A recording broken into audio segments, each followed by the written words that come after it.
funding for the production of Public Square provided by the W.K. Kellogg Foundation, working to improve the lives of vulnerable children. I had to attempt suicide and be hospitalized because I couldn't admit to everybody that I had lost total control over my life. Opting out, just finding a way to eliminate myself would be better than having to stop and say, look, I need help and I need to slow down and stop doing all of these things at once. You don't want to tell people that you don't have control. You don't want to admit that your life is falling apart. You know, you can say, how many people here have diabetes, or how many people have high blood pressure? We're not allowed to say how many people here have a mental health issue. I think a big part of getting rid of the stigma is letting people know not only is it okay to talk about this, it's also okay to feel. Going to talk to someone about your deepest, darkest secrets, I'm sure all of you can attest, was probably the strongest thing you ever did. It is everybody's problem because this is an issue that goes across every line. Kids are as suicidal in the high economics as they are in the low economics. If a young person's only way to get your attention is to say, I'm going to kill myself, they need the attention. Give it to them. Welcome to Public Square, where civic dialogue takes center stage. I never told anyone. I never even so much as hinted that I was depressed. And it's like it was just boom. One day the decision was made, I was done. Suicide. It's a topic many people prefer to avoid, especially youth suicide. But in New Mexico, the rate is about 2 times the national average. It's the second leading cause of death for people aged 15 to 24 in the state. In Native American communities, the rates are even higher. Many say the first step to removing the stigma of suicide is to talk about it openly, and that is exactly what we will do. We'll hear from people who attempted suicide, as well as advocates in treatment and prevention. After that, we'll discuss possible solutions with Catherine Torres, the Secretary of the New Mexico Department of Health. We'll also hear from Senator Linda Lovejoy and Roxanne Spruce-Bly, who is coordinating a new suicide information center for Native American communities. First, here's a little more about our topic.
Before we begin our community segment, the Agora Crisis Center and the New Mexico Suicide Prevention Coalition will provide information throughout this program for those seeking help for themselves or loved ones.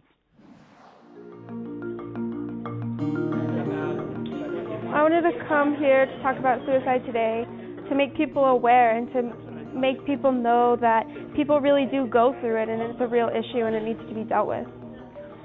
Suicide is 100% preventable, and I think the biggest thing that people need to know is that people who go through this experience, they really do need help. They don't need judgment. They don't need to be told that they're weak and need to pick up and get on with their life. They really need to be touched.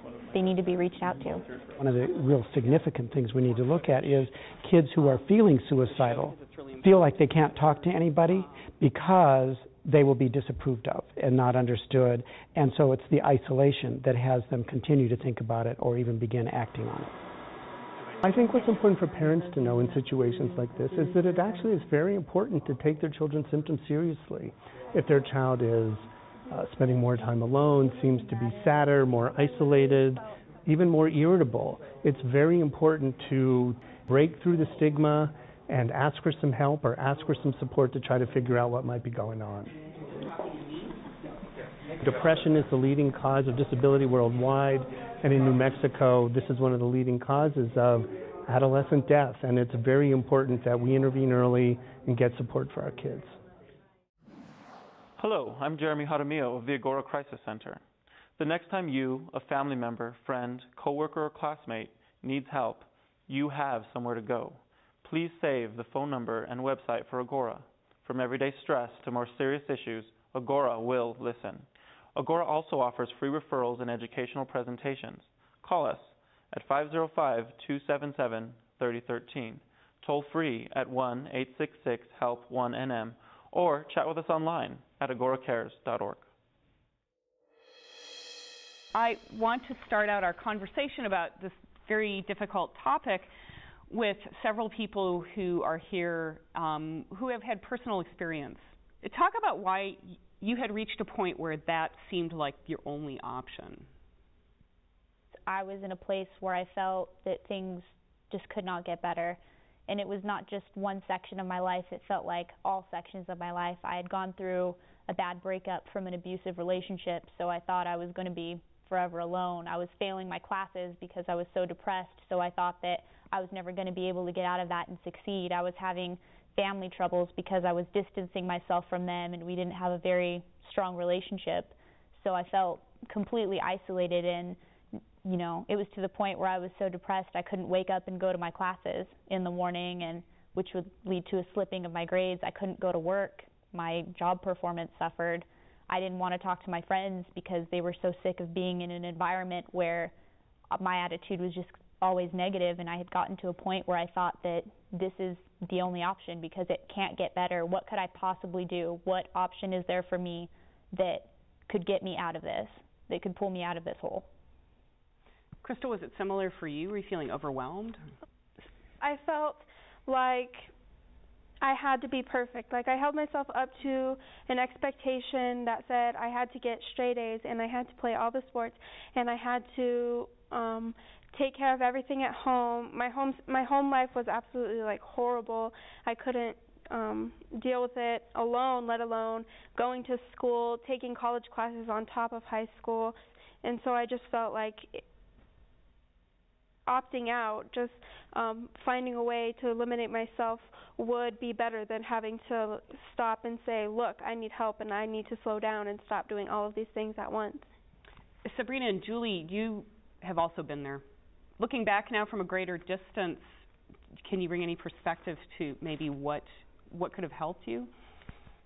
I think there were a lot of missed opportunities for me, and really I suffered for almost a decade with untreated depression, and towards the end, as I was leading up to a serious suicide attempt, which is now over 7 years ago, I really was just miserable. Like I was just slogging through misery. I would fight with myself basically for my life every day just to get out the door. I did the opposite. I worked extra hours. I worked overtime. I had 2 jobs. I had 3 jobs because if I was working, my mind was occupied, and I wasn't having that struggle all the time. I tried a laundry list of medications. I've been diagnosed with everything under the sun. What really would have helped me, which is sort of the tragedy of the whole thing, is that it can be so difficult to navigate a medical system. I just needed my doctor to say, here's a good psychiatrist, we made you an appointment, and I would have gone. But she kept pulling out her prescription pad and said, well, maybe you're bipolar. Maybe you have ADD. And I kept getting worse and worse and worse. Julie, it was hard to find anyone to talk to about this. There's a big taboo about talking about it. Well, my mother is from overseas. She's from South Korea. My father is a Native American from one of the northern tribes, and just the influence of religion in the pueblos, you know, has a really big impact on how people perceive attempting suicide as well. And in my mother's beliefs as well, there's a lot, it's similar. So could they ever talk with you about what happened? No, I had never was able to sit down with both of my parents to kind of talk to them and see from a parent's perspective how they felt, knowing that their child tried to do this with their life. You know. How did you all finally get help? I went to the school guidance counselor, kind of just casually brought up the issue about my home life and about how I didn't feel necessarily safe in my environment, and I ended up being admitted to a psychiatric hospital. Children, Youth, and Families Department took custody of me, and so I ended up going back to a psychiatric hospital where I stayed for a month and a half and started to realize that I could overcome these feelings and that I could change and get help for the better. For me, I came into getting help in a very unorthodox way. I'd been at a point where I was very, very deep in self-injury and self-harm, and it had actually gotten to the point where it wasn't even just an at-home thing. I had been doing these types of things at school and at work, and one day at work I had self-harmed, and my manager had actually discovered this, and instead of kind of freaking out on me, he said, you know, my daughter has been through the same thing, and I think I know somebody that can help you. So he actually recommended me to my therapist, and that's how I started my journey to getting better. I had to attempt suicide and be hospitalized before anybody, because I couldn't admit to everybody that I had lost total control over my life. And at that point, you could not admit. I couldn't. No, I'm the overachiever. I was in graduate school. I have a degree. I'm smart. No, I was falling apart, and people couldn't see it because I worked really hard to make sure people couldn't see it. Did you try to go to the hospital before you attempted to harm yourself? Never. I would never have gone to a hospital. Okay. I worked at a counseling agency. I was doing health education there, and that was the last thing I wanted to have happen, and tried to kill myself, woke up the next day, almost got away with it. And then thinking that I am fine, I went down to talk to my landlady, and my eyes were as big as saucers, and she knew something was wrong because I wasn't making any sense. And she called my mom, and that set all the wheels in motion. But ultimately, it's what needed to happen, because then everybody understood that I was just hanging on by my fingernails.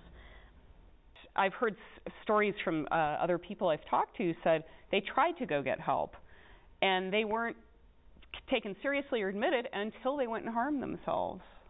Does that happen? I think that's a very real thing. In fact, I feel ironically as though sometimes going, especially to a medical facility like a hospital, just a regular emergency room, not a psychiatric hospital, can be even more invalidating to the feelings that you're having, because I think to a lot of people you already feel feelings of embarrassment for feeling this way. You feel exactly like, Sabrina said, you don't want to tell people that you don't have control. You don't want to admit that your life is falling apart, and then you go and you see a doctor, somebody who's supposed to know what to do with you, and you come in and you're this anomaly, and they're like, okay. sometimes they don't take you seriously. Sometimes they'll say, well, we have somebody on staff and they can talk to you and see if this is a real thing. And I think that's a really an effective way of getting through to kids. If we go and we seek help and you say, well, I'll pass you off to this person, or I can't tell if you're serious or not. Well, I was serious enough to drive here and tell you about this. It took so much courage for me just to be able to muster up and tell the nurse or the doctor how I was feeling. And then it was kind of just like, well, what do you want us to do about it? And for me, it took an actual attempt for them to do anything, for them to actually say, she's really serious. And with Native Americans, you know, we're very limited as far as health care is concerned. Most people, well, most natives that I know of use IHS services. Indian Health Services? Yeah, out in Santa Fe. And everybody there knows everybody. And if you come from a pretty familiar last name or a family from a certain tribe, you know, word gets out whether you think it's confidential or not. And so when the situation happened with myself, I was rushed to IHS services. And I know people knew my background after that incident. And you know, I got a mental health physician come in that morning when I woke up, but the follow-up from that wasn't very consistent. And so I kind of fell through the cracks. Can I ask our clinical people to weigh in on how this could be better? My agency does suicide assessments for APS, so we interface with the local hospitals, and we make a referral. And the challenge is that oftentimes their beds are full and they can't accept it, or we refer somebody over and it isn't that they don't believe them or don't think and take it seriously, it's they just don't meet the criteria for actually hospitalizing because of the numbers. Then really. What's the option? It's a challenge. What happens then? Well, then they get sent home and oftentimes feel dismissed, like your experience. But it wasn't really meant to be dismissing. It really is a matter of numbers, which is a sad statement, how often they are full. Like in Albuquerque, you know, you have all these places that children or youth can go to, but if you're in a remote area, like in Thoreau, I mean, that's 30 miles, you know, either way you go. The children don't have that. And we started a community center there, which has a counseling session or counseling place for the youth that need it, and you know we've intervened there. I mean but that had to come after, you know, some suicides had attempted. In your situations, you were always looking for connections, and the truth is we cannot create connections with therapists, with clinicians. It costs too much money. So I mean that's why one of the reasons that the Agora Crisis Center exists, Waking Up Alive exists, is so that we can provide some type of connection for someone in between sessions, before sessions, after sessions, and that way we can kind of work together as a system a little bit more efficiently, hopefully. You guys launched a chat. Yes. And one of the reasons chat's so successful is, you know, it's the way that our youth speak these days, and they're able to just get on and talk with us instead and kind of practice what it's like to actually talk to a real human being about very serious subjects. And then if you didn't like it, you can hang up or you can hit end chat. If you liked it, you can kind of call us again and kind of work up to talking to a therapist. And then after you go to your therapist, you can come and talk to us about how it went. And if you didn't like your therapist, we're going to encourage you to go to another therapist because, you know, like we always say, therapists are like shoes. You've got to try on a lot before you get to the right one. Would that have helped for any of you who've been in that? Yeah, I think the chat definitely would have helped because I don't ask for help. But I think with chat, it would have been easier because it's kind of more like anonymous, and it's like you don't literally have to say with your voice that something's going on. You could just like chat. It's the perfect level of removed we're finding, especially for teenagers, and where on crisis lines one of our lowest demographics is teenagers, but with chat it is by far and away the biggest demographic. That's interesting. Steve, you work a lot in rural medicine. I mean, would these kinds of connections help? Well, I think they would. I think that being able to expand the world that one can connect to helps. I know that, you know, telemedicine is one of the things that we're involved in as a way of making linkages to different communities around the state and the region to increase access as well. I think the stigma issues around talking about these situations are so much at the core of why it's hard to access services. And I think one of the things that we're also talking about is, how do we identify issues early? How do we help support people across multiple settings, whether it's school or work or primary care, to have the understanding they need to provide support up front? I think there are issues of screening or early identification that really matter in terms of services, and then being able to do it in a culturally appropriate way and find cultural supports that matter. Can you talk a little bit about what NACA's been doing the last year, Charlene? So we have a program called Natural Helpers, which is a peer-to-peer support group to help students identify other students who are in crisis.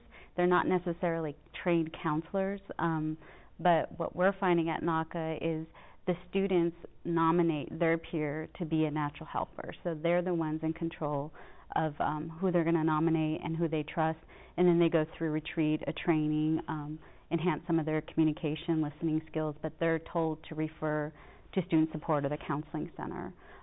So that's one initiative, and the second is we have a gatekeepers training that we do every semester where we train staff and community members to identify signs of, warning signs of suicide.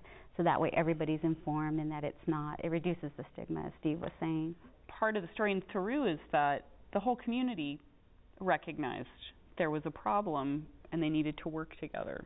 The whole community got together. It didn't matter the color of your skin. It didn't matter, which religion you were with, which church you attended. We formed a group and we got together and we had meetings, and, that's where people started talking about these things. You don't have much going on in Peru for young people, no. But the center now has program. Kids can go hang out, yes, tutoring. When we first opened up, when we did our grand opening, one of the things we told the kids was, this is your place. The kids took ownership of that building, and, a lot of the kids are using it to where, we've intervened, a couple of times with teen suicide.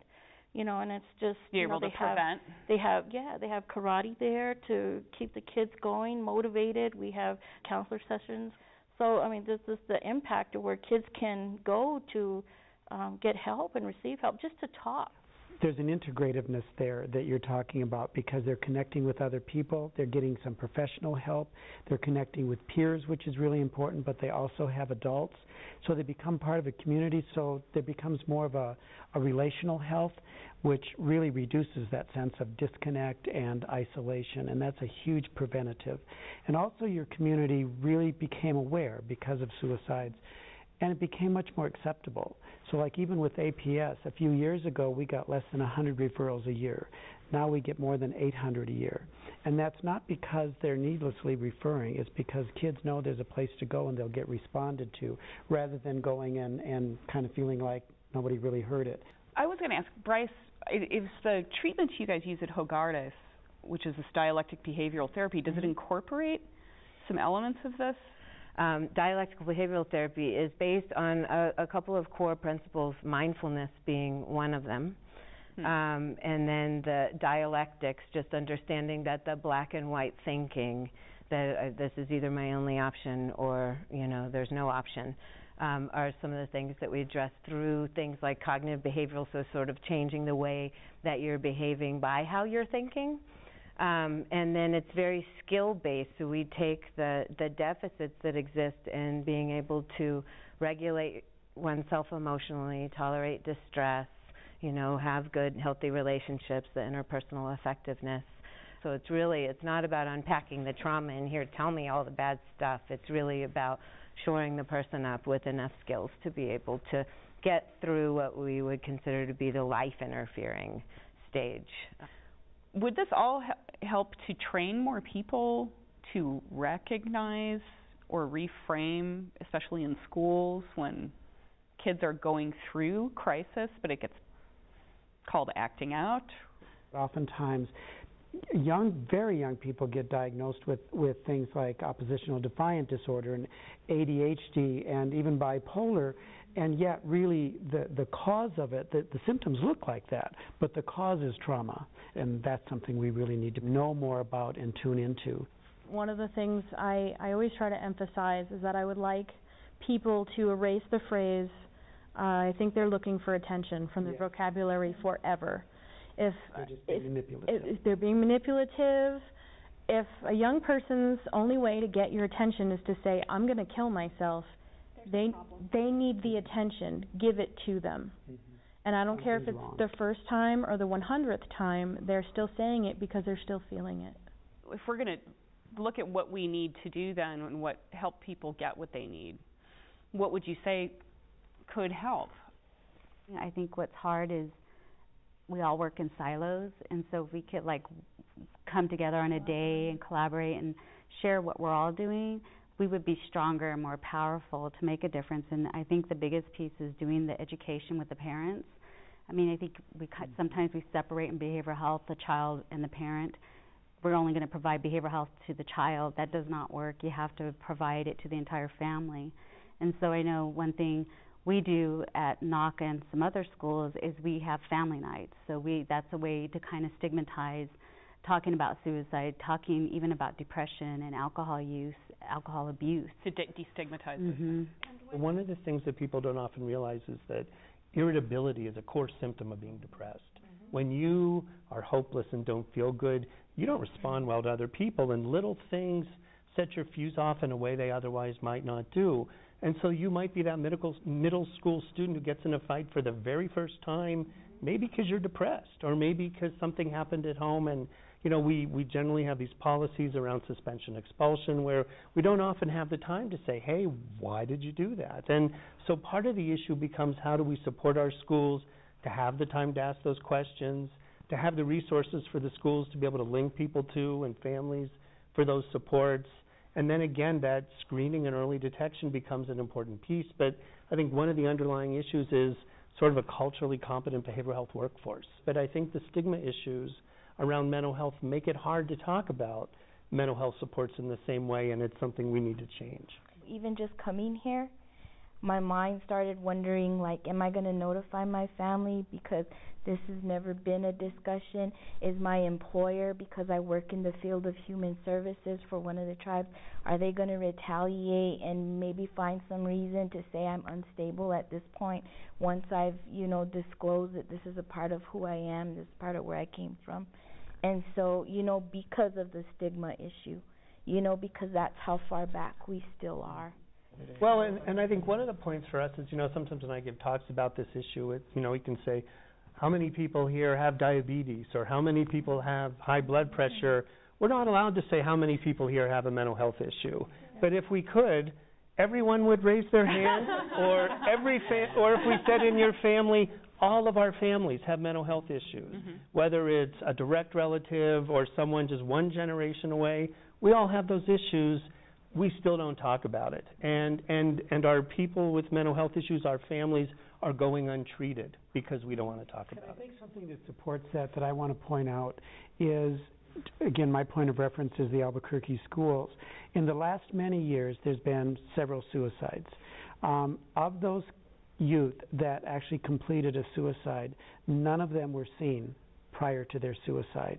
And of each year, hundreds of assessments that we do, those youth have not subsequently attempted or completed suicide.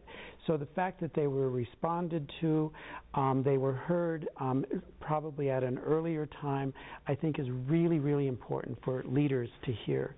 And the other thing I just want to point out for parents to hear, there are a lot of youth out there who have completed suicide, and it really was, if you look back, sadly, no, it wasn't that people were missing something. It wasn't that the parents weren't tuned in, but because adolescents, just by the very nature of it and the brain development at that age and stage, they're very easily overwhelmed and they're very impulsive. So I break up with a girlfriend, I'm overwhelmed with these feelings, and they attempt suicide. And if there's a weapon in the home, if that weapon hadn't been in the home, they'd still be here, because it really was just on an impulse. And that's really important to keep in mind, too. It isn't always chronic stress and depression. It's on an impulse, and the public really needs to be aware. I get on that with parents a lot. See, that was where I came from. I never told anyone, and it's like it was just boom. One day the decision was made, I was done. If there's one thing you think would change the outcomes or help the situation, what do you think it would be? I think for me it would have been having adults in my life that were trained. Adults they're a world above us. They're in a different place of life, and it's hard to imagine that they were once where we were, if at all, and especially coming from our generation. You go one generation above us, this thing is even more taboo then, and you go to our grandparents' generations and forget it. You know, this is something that practically wasn't even in the dictionary for that generation, and we know. I mean, as kids, you can write us off as very young, and yeah, we haven't lived much life, but we know when you don't know how to help us. We know when you're struggling to say, well, I don't know what to do. I saw that with my parents when they were watching me go through all of this, seeing therapist after therapist. I was expelled from schools. They didn't know how to help, and I knew that they didn't, and that wasn't their fault. Nobody had ever told them about it. I just think that people who are trained to do that, like school counselors, they really do need to, like, just know, you know? Anything else, Chris? Well, I think if something could change, it would just be awareness, being able to talk about it, because it's so looked down socially, and so just being able to be more open and not have people think you're crazy for feeling real feelings. We're going to move on to the second portion of the show, and you can talk about those possible solutions with our leadership folks who will be coming on. I appreciate it. Thank you. Hello, my name is Sabrina Strong, and I'm a health educator for the New Mexico Suicide Prevention Coalition. If you would like more information about suicide prevention efforts in our state, or if you or someone you know is in crisis, you can contact the coalition at 505-401-9382, or you can always visit our website at www.nmsuicideprevention.org.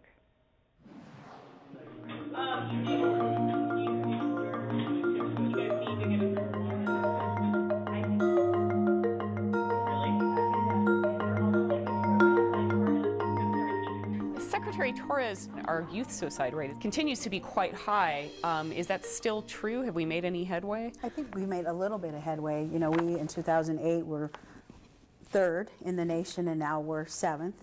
So we still have a lot of work ahead. One of the things that has come up to address this is a bill that you got passed, Senator Lovejoy. Can you talk about those? This was specifically to deal with Native American.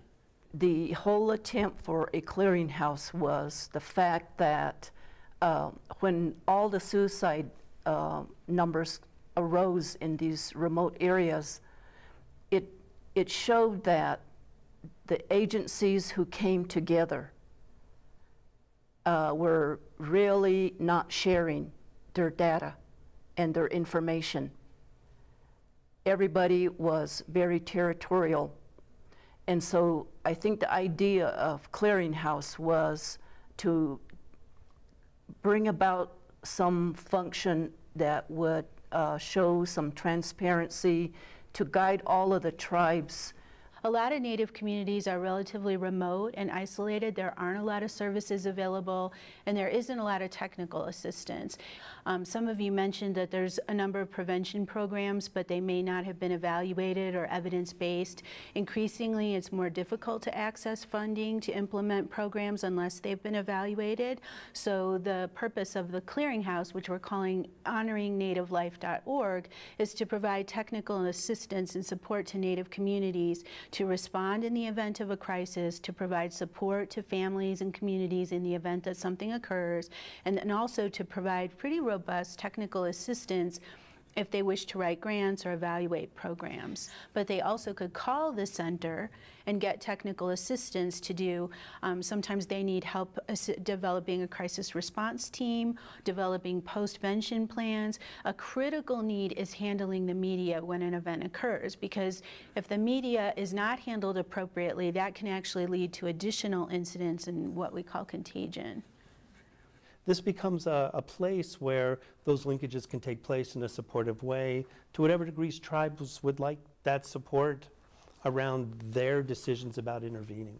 Is this a model, Secretary Torres, that could work on a larger framework in the state? You know, the vision for the Department of Health is to have a healthy state of mind, because I think if people believe they're healthy, they'll be healthy. And what we need to know is that physical and mental health go together.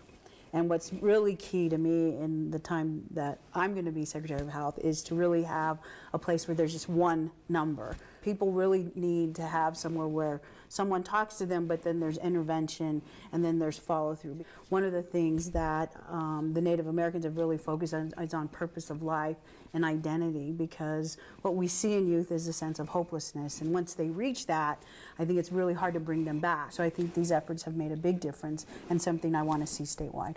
I'm hearing a lot of themes coming out about, you know, working on family dynamics, community interconnectedness. Is there a way we can address these policy-wise? These are very complex issues. Well, we hope that the clearinghouse, at least for the Native American suicide prevention is concerned, will be able to get into the family. And is it funded adequately to do? No, it's not funded adequately. Nothing is ever funded adequately, I'm afraid, within a state, any government. But we want to look to the clearinghouse as a model that's going to be successful. This was not intended to be just another program. We know, for example, in Indian Health Service, they don't have the adequate trained profession in mental health, and that adds to part of the problem. We hope that this clearinghouse will begin to expand and address those problems that now exist. I think that one of the things that's maybe coming down the pike and could be really helpful is the integration of physical health and mental health. So one of the things we know about what increases risk of suicidality is a major medical event or trauma. And so those kinds of things once our systems are talking to each other, and actually providing that level of both accountability and a continuum of care and support in all of those ways, I think it will really benefit. Where should we focus our resources? Oh, go ahead, Craig. Schools are the hub. Most all kids are in schools. Most all families are in relation to the schools. Better training in the schools for identifying behavioral health issues, physical health issues. And I think the Albuquerque schools and the Santa Fe schools, and there's others, but they're my point of reference, have really demonstrated through funding that they've gotten through the Safe School Healthy Students Grant that funds need to be sustained and continued. They've had huge success. Is that a federal grant? Mm-hmm. And it's had huge success in providing mental health services in the school. Within our district, we heard a lot of our youth telling us our counselors are more involved with schedules, career. They're not there to counsel anymore. So I think a lot of funding needs to go back to where the kids are. And, out of the 8 hours out of the day, they're at school. So, in those programs, I think... You should train the teachers and the counselors? Yes. Actually, Nancy Kirkpatrick from the Department of Health just sent all of us an email. I think Alaska, and was it South Carolina, perhaps, just passed a bill that every 5 years, every teacher has to kind of re-up, as in like a continuing education credit, a suicide prevention training. And, she actually asked me to work on that, and so I'm going to... Do you have a sense how the teachers would react to that? I just know they have a lot I don't even know and it's for the middle schools and the high schools, and I don't even know if our middle schools and high school teachers have a CEU requirement, which I don't think is the case. But even in addition to teachers, students are also talking to the bus driver, the janitor, the person who might serve food at the school. Coaches, and so, right, and in many schools around the country, every single person in that school gets suicide prevention training, because it's not just about the teachers or the school counselors, but as we've talked about, it can be that one person that touches your life, that makes that connection, needs to know how to then provide that support and say, this is what they talked to me about. I need to get this student linked to some support. Is that something that, yes. Your department, yes? Go ahead. What Steve is referring to is something that's called gatekeeper training. And the gatekeepers you mentioned that in NACA. Are those people who are there and can see that someone's in trouble. It's a kid you see every day. It's an adult you see every day. In fact, one of the unintended consequences that people have found with natural helpers is the kids start to pick out the teachers that are struggling too, because now they know what to look for. I think what's happening though are the teachers are more comfortable referring and not feeling a stigma to refer to behavioral health. And I think, you know, our janitors, our community, or even our parent committee is accessing the QPR training, and we've seen a rise in our referrals. What does QPR stand for? That's very common. Question, persuade, refer. Question, persuade, refer. Okay. So that's the gatekeeper training that we use at NACA, in addition to natural helpers. And I think for leadership we need more prevention dollars. We got major cuts in prevention these last few years, and so we are trying to do the best we can with what we have.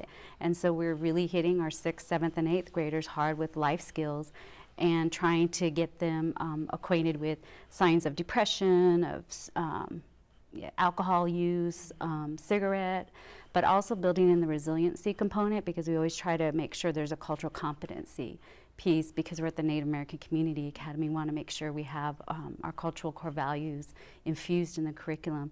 And we've been doing this for the last 3 years, and it's been pretty good in the sense that the teachers now come to us asking behavioral health and prevention, how can we do this differently? It's a really nice connection and a community that we've built at NACA. Where do the prevention dollars come from? Well, actually, Senator Lovejoy mentioned earlier, or you asked, did we get enough funding? And for 2 years now, we've been working on this. So this next year, we'll be advocating for prevention dollars, because the original bill to set up the clearinghouse also included 3 community-based projects that were funded at $100,000 each. And the hope is that we'll be able to get those funds this year and be able to implement those projects. When we look at all these prevention dollars, it's not just from the state or the feds, but it's also foundation money, which we're starting to see a lot of different foundations in the state and nationally are beginning to focus on some of these issues. So, and then the community deciding if that's really what is important to them. How do you take the stigma away? Like, doing this show is a beginning, at least, even if it touches one person saying, I really can ask for help or I really can speak out. I think that that person will be able to then say, I could ask for help, I should let others know that I can ask for help. And so it can kind of continue and become a broader like spectrum of people being able to speak out. Well, we talk about, we mentioned QPR training. That's one of the goals of that. I'm a QPR trainer, and I'm actually a QPR trainer of trainers. We are funded partially through Optum Health New Mexico and partially through the New Mexico Department of Health. And we have almost 60 trainers now across the state. We can provide free training anywhere. You do that too, to and anybody just has to call us. I know we've trained folks at NACA. Because we want to build that community capacity, and really QPR can be done in as little as an hour. It's the most basic gatekeeper training that there is, and my goal is always to get people more comfortable with the most uncomfortable topic that they could possibly ever talk about. Do you think that would have helped in your case, Audrey? Yeah, I think a big part of getting rid of the stigma is letting people know not only is it okay to talk about this, it's also okay to feel that way. I mean, a really hard thing to go through is being in a position, part of why you don't want to tell anybody about how you're feeling is there's this general unspoken feeling of you shouldn't feel that way. Life is hard for everybody. Not everybody has to make this decision, and you can do this. You're not trying hard enough. There's just this feeling of being pressured to keep going, even though you're struggling. You can't keep going anymore, and so you don't want to tell anybody about this. So I think it really helps if you sit down with somebody and you're like, hey, I'm feeling this way, and they say that's okay. Who wouldn't in your situation? Who doesn't go through these really hard times? That's kind of counter to American culture in a way, right? We're saying, go ask for help, go be needy, go be weak, in a sense. And when it's really not the case, going to talk to someone about your deepest, darkest secrets, I'm sure all of you can attest, was probably the strongest thing you ever did. And so we need to start changing that culture. And so through gatekeeper training, we're talking about it so people can be comfortable talking about it. And it's really simple. And that's kind of why I actually like what Alaska and one of the Carolinas, I can't remember which one did, is it creates a regular and sustained type conversation for people on a every 5-year basis, that kind of thing. And so we're actually going to make sure that people are talking about it. And it's very simple when you have places like our programs that will train people for free. It's kind of just about making a rule. You have a child that's having an asthma attack, to say, sorry, we don't have any providers available to see you. Right. is not an acceptable response in our country at this point. I mean, it may rarely happen, but it's not how our system works. But then to say, all right, we have a child who's suicidal, well, I'm sorry, you know, they can get an appointment in a week, you know, is a different frame. And so I think part of the issue is, you know, as we break down stigma and build the voice, I think that's where parity happens. And parity can even legally be in place, but that doesn't make us build the workforce and necessarily build the system that still needs to get developed. Really, anybody can be a gatekeeper, and I think that's what New Mexico, we've really all tried to do is kids find someone they're comfortable with. And I think that's important to lots of us who are neighbors who we probably, I swear other kids listen to me better than my own, and every parent knows that. But, and sometimes when you're frustrated with your own teen, the reality is you have to remember that they need to have relationships with people that they can have confidential conversations with when they're down, because they're trying to do the best and be the best for their parent. So it's very difficult for kids to tell their parents when they're really down, because their parents have such high expectations sometimes. So I think it's great that we just don't focus on teachers, but that everyone at the school plays an important role in those kids' lives. I was going to ask you, because you started a new nonprofit, and it's a respite house called Waking Up Alive. And the idea is just to give people a place, if they're in crisis, to just get away. It's that safe place, this is exactly what Audrey was talking about, where it's within those walls, it is perfectly acceptable to talk about the fact that you're miserable. People say the most insane things to you when you are in that state. I've been told I need to smile more, and I need to be more positive, and I need to just stop thinking like that. And that's the common response, because no one knows what to do, and they're so terrified of saying the wrong thing. Because this isn't common sense for most people. How are we supposed to know how to deal with some of these things? So what can we do to support those people out there, given our always limited funding? Actually, I think what's really important about this discussion is, for years, I think a lot of people viewed suicide as something that was sort of unavoidable. Once somebody makes up their mind, there's nothing you can do. And I think what's really powerful about this discussion is it's preventable. And it's a public health crisis.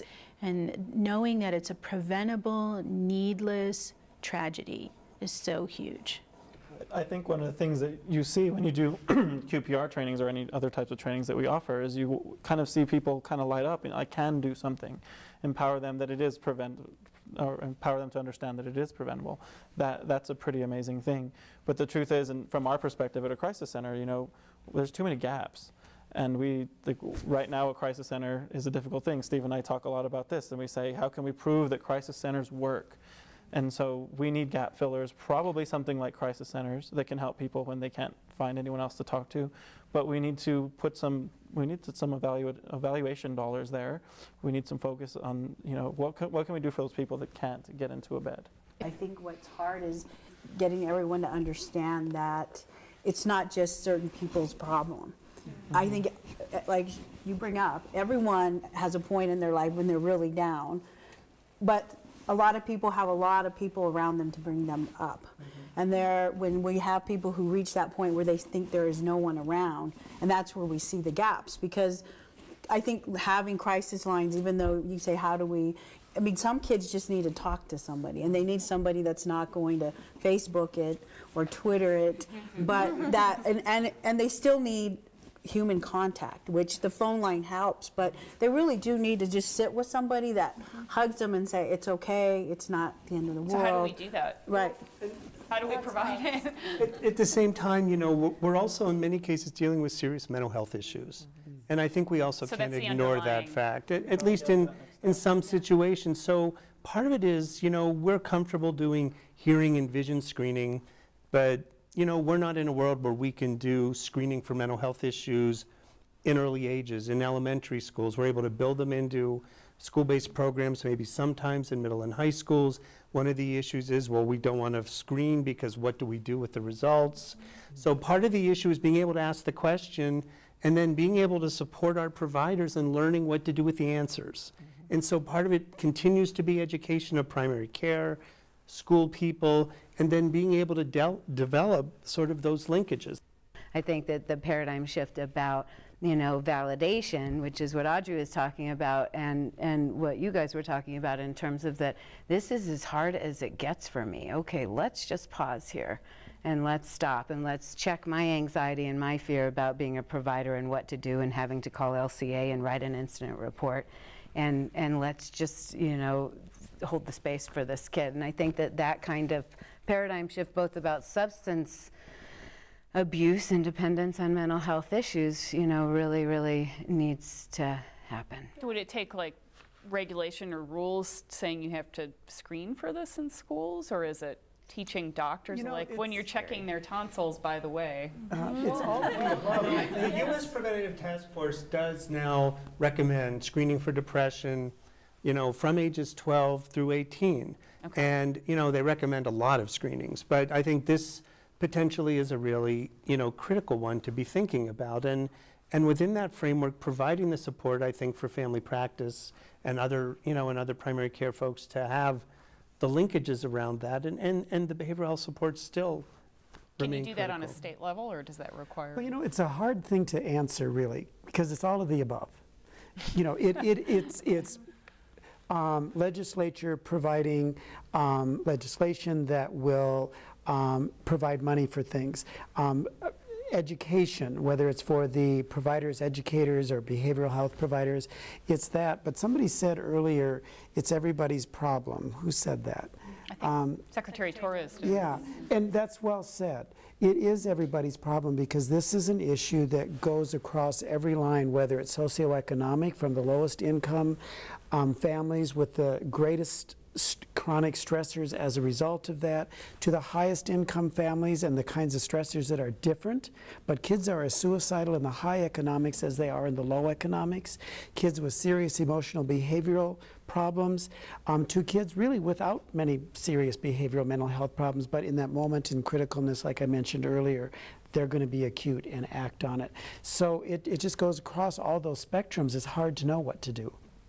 Any social issue we've had over the generations, the more it's talked about, the more it's acceptable to talk about, the more we bring it to the attention of decision makers, of parents to be able to talk about things so it can be talked about and connections can be made. That's how there's always been transformation on any social critical issue. I appreciate you all coming to talk about this. I know it's a very complicated issue, and especially appreciate you all coming to share your experiences. Thank you very much. Thank you. Thank you all. Hello, I'm Jeremy Jaramillo of the Agora Crisis Center. If you're in crisis and need help, please call the National Suicide Prevention Lifeline at 1-800-273-TALK.